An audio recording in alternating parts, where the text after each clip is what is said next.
जिस तरह शिक्षा मंत्री जी इस्तीफे के बाद संसद के परिसर में बहुत पहुंचे तो सत्ता पक्ष ने उनका जैसा स्वागत किया कि कारगिल युद्ध में जीत के आए जैसा उनकी स्वागत। हाँ, और उससे ये संदेश क्या है कि आप नाकामियों का भी उत्सव मनाते हो। आप नहीं मानते, नड्डा साहब दिल से आप नहीं मानते, क्या मानते हैं? इस सदन के मुख्य तौर पर जो मंत्री राजीनामा दिया, जिसके खिलाफ ये सब चार्जेस थे, क्या वो ऐसा अपना क्या बोलते हो, हाँ, वो सब मुकुट पहन के शाल डाल लेके हंसते हुए, अरे तुम तो नाराजी व्यक्त करना क्योंकि मैंने ऐसी गलती की, बच्चों को मारने पीटने लगा तो इसलिए ये ऐसी हालत मेरी हो गई, ये पश्चाताप करने के बजाय आपने जो ये अपना जलसा मना रहे। और दूसरी बात, सबसे बड़ा सवाल आज भी वही है, जब जंतर मंतर पर 1 महीने से ज्यादा समय तक शांतिपूर्ण आंदोलन चल रहा था, तब सरकार ने संवाद का रास्ता क्यों नहीं चुना?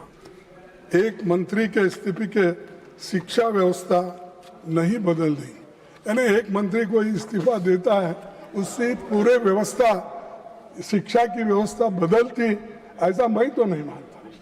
क्योंकि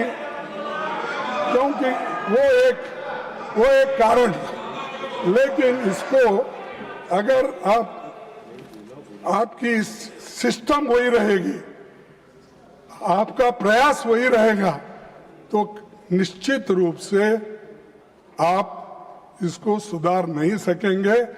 अब मंत्री तो गए, वो बात और है, लेकिन इसको सुधारने की कोशिश आप अभी भी नहीं कर रहे।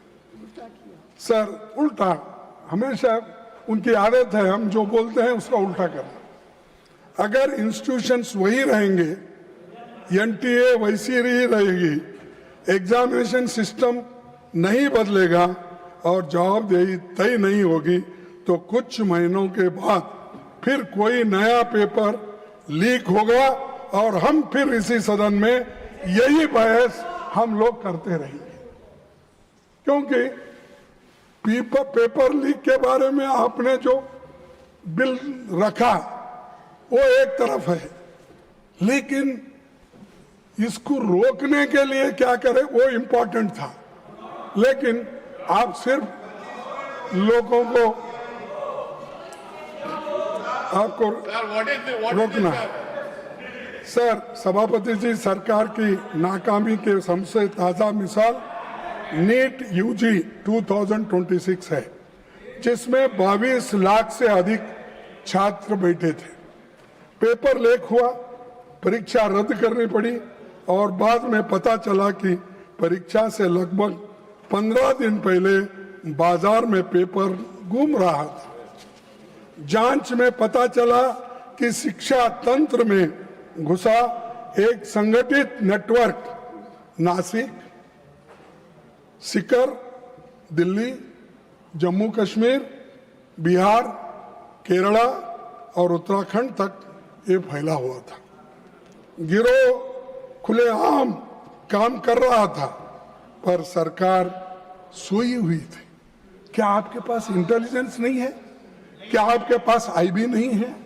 क्या हर स्टेट, आपके हर जगह तो डबल इंजन है, सरकार है, डबल इंजन सरकार, क्या वो लोग इंफॉर्मेशन नहीं देते? क्या आप कलेक्ट नहीं करते? तो समय नहीं है सर, है सब व्यवस्था उनके पास, लेकिन समय नहीं, इसको सुलझाने के लिए समय नहीं, उसीलिए वो ऐसा हुआ।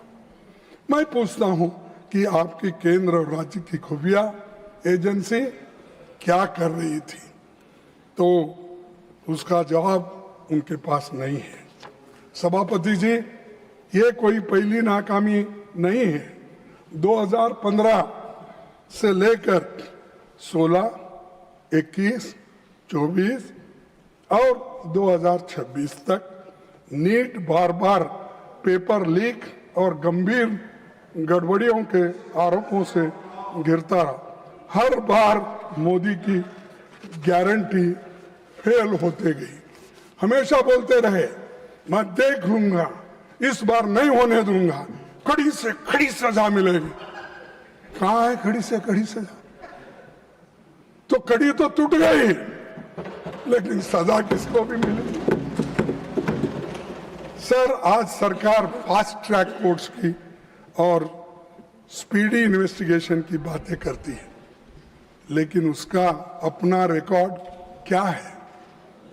2024 नीट पेपर लीक मामले के मुख्य आरोपी को क्लीन चिट मिल गई है, जिनका नाम अभी हमारे जयराम रमेश जी ने लिया, मुखिया लिया।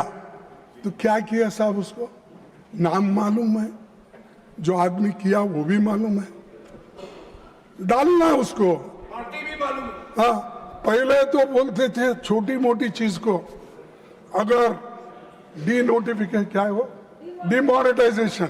डिमोनेटाइजेशन में अगर मैं विफल हो जाऊंगा तो 15 दिन के अंदर मैं नहीं करूंगा, मैं चौराहे पे अपने आप को लटका देना, मेरे फांसी डाल। ये उन्होंने कहा, मैं मजाक से नहीं कर रहा हूं, आप ही की बात है। लगाओ ना इसको, जो आदमी किया आपको मिला है, आपके हाथ में है, जो आपको उसको क्लीन चिट दे रहे, जो मिलता है उसको छोड़ रहे, और आपका अचीवमेंट 0 है। किसी को शिक्षा अब तक नहीं हुई। तो सर, 2026 मामले में दिल्ली की फास्ट ट्रैक कोर्ट में सीबीआई समय पर पेश तक नहीं हुई।